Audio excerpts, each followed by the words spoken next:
আসসালামু আলাইকুম, কেমন আছেন সবাই? আজকে দেখাবো বেগুন ভাজা।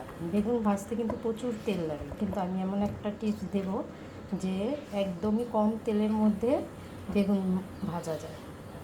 এখানে আমি হলুদ, মরিচ আর এখানে হচ্ছে লবণ আর এই যে 1 চিমটি চিনি নিয়ে নিয়েছি। এটাই হচ্ছে আসল টিপস। আমরা এটা মেখে নেব ভালোভাবে, মেখে 20 মিনিট রেখে দেবো।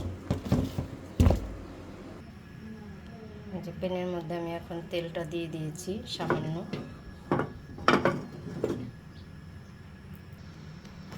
এখন বেগুন দিয়ে দেব।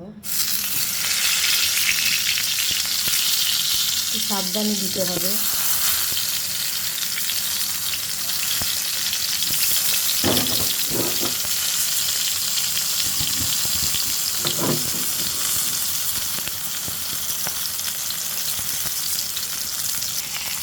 যেহেতু কম তেল দিয়েছি, একটু ঘুরিয়ে ঘুরিয়ে ভেজে নেব।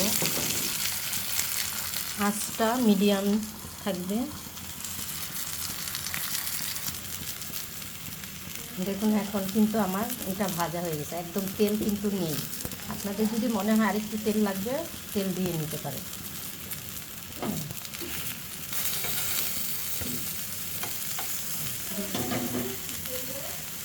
তো আমাদের চিনি দেওয়ার কারণেই কিন্তু তেল একদম কম লেগেছে।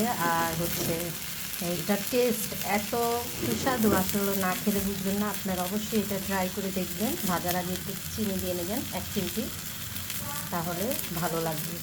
তো আপুরা ভিডিওটা কেমন লাগবে? যদি ভালো লাগে অবশ্যই লাইক, কমেন্ট, সাবস্ক্রাইব করবে। আজকের মতো এই পর্যন্ত। আল্লাহ হাফেজ।